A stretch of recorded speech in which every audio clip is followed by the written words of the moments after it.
Hi guys, all the CET results are out. So those who have not yet checked their result, kindly check the result on CET Cell official website. Now the question comes, many of you are happy, many of you are not happy with the score.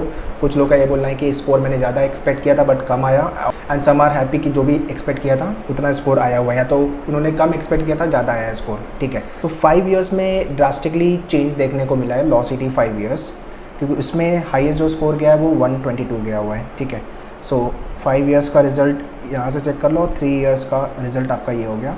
Okay, so as I mention 5 years का जो highest गया है score that is 122 and 3 years is nothing but 138. Okay, so I have started taking the podcast, kindly watch all the podcast. Now many of the students are in shocked कि मेरा score कम क्यों है, या तो फिर normalisation हुआ है क्या, या तो फिर कोई और रीज़न है, टेक इशू और समथिंग एल्स. देखो, नॉर्मलाइजेशन तो नहीं हुआ है बिकॉज 3 ईयर्स एंड 5 ईयर्स में वो ये चीज़ नहीं कर रहे हैं, वो MBA और MCA के लिए करेंगे. ठीक है, या इन्होंने किया हुआ है. ठीक है, बट 3 एंड 5 ईयर्स में ऐसा नॉर्मलाइजेशन हुआ नहीं है. ठीक है, तो उसका रीज़न जो है वो मैं आगे बताता हूँ. बट ये वीडियो इम्पॉर्टेंट क्यों है, ये वीडियो इम्पॉर्टेंट जितने भी एस्पिरेंट 2023 या 2024 के लिए टारगेट कर रहे हैं उनके लिए इम्पॉर्टेंट है. ये समझना कि पेपर ईजी अगर आ गया ठीक है, बट आपको स्लॉट भी देखना है. कोई स्लॉट आपका इजी हो जाएगा तो दूसरा स्लॉट आपका डिफ़िकल्ट हो जाएगा. सो आपको ऐसा नहीं सोचना है कि स्लॉट इजी है तो मेरा स्कोर बहुत ज़्यादा ही आएगा.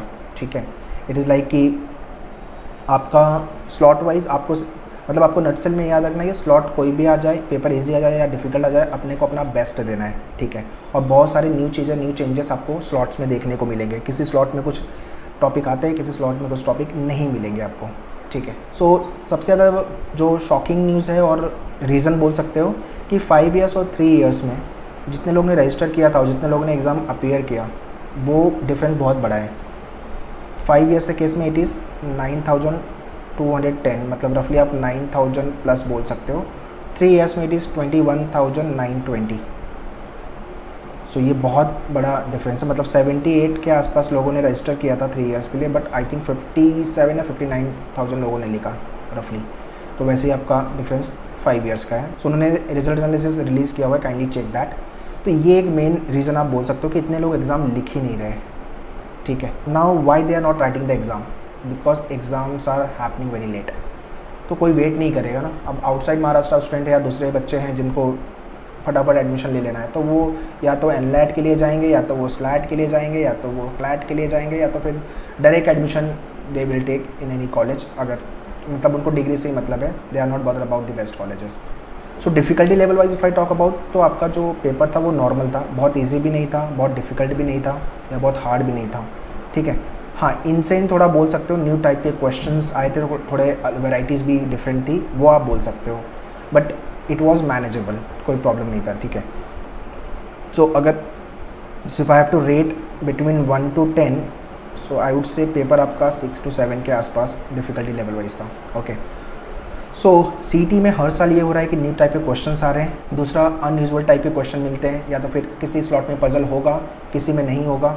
Different type of the arrangement, never seen kind of a vocab, मतलब वोकैब भी फर्स्ट टाइम लाइफ में देखा है आपने, ऐसा होगा आपके साथ. ठीक है, तो ये सारी चीज़ें mostly we will be covering in our curriculum, चाहे आपने लाइव क्लास ज्वाइन किया हुआ है या तो आपने क्लासरूम ज्वाइन किया हुआ है, और आपके मॉक में भी सेम चीज़ we will be covering. That is why at maneuver we all the faculty write the exam every year, just to understand कि क्या टाइप के क्वेश्चन आ रहे हैं, बिकॉज CET पेपर रिलीज़ नहीं करता. I repeat, CET paper release नहीं करता. So the only option is exam लिखो, एनालिसिस करो, और उसके हिसाब से आपका teaching curriculum we keep on changing. So very soon they will be starting the cap round, और आपका एडमिशन प्रोसेस 2022 को लेके चालू हो जाएगा. 23 को लेके भी ज़्यादा टाइम बचा नहीं है, मतलब September is about to end. October, November, December, January, February, March, 5 years April में होगा. 3 ईयर्स आपका मई एंड या तो जून का टाइम ले लो, तो ज़्यादा टाइम नहीं बचा है एग्जाम को लेके. So those who want to start their preparation for the year 2023 और 24, अगर आप मुंबई बेस हो तो क्लासरूम विजिट कर सकते हो, बोरीवली, वसई एंड दादर. एंड अगर लाइव क्लास के लिए जाना है पैन इंडिया हो तो you can call our online team 8828581455. all the details I have mentioned in description, kindly check the description. Manual law entrance करके अलग से यूट्यूब चैनल है जिसको जाके आप सब्सक्राइब कर लो, जहाँ पे आपको लॉ स्पेसिफिक वीडियोस मिलेंगे, एग्जाम अपडेट, नोटिफिकेशन सब कुछ मिलेगा. सो CET 3 ईयर्स लिख रहे हो आप, चाहे 5 ईयर्स लिख रहे हो, 2023 या 2024 के लिए जा रहे हो, ये सारी इन्फॉर्मेशन आपके पास गैदर करो और आपकी रिगरस प्रिपरेशन चालू कर दो. CET is unexpected kind of a paper. सब कुछ पढ़ना है, ठीक है, नए टाइप के क्वेश्चन भी पढ़ने हैं, जो आपको करिकुलम गाइडेंस मिलेगा प्रिपरेशन को लेके वो आपको without fail at maneuver follow करना है, दैट्स ऑल। अगर आप ये फॉलो करते हो, अच्छी मेहनत करते हो, so no one can stop you to crack CET with the good score. आप सीटी में टॉप भी मार सकते हो, GLC IELTS for sure you will get if you follow all the strategy and mentorship part. All the very best. Thank you.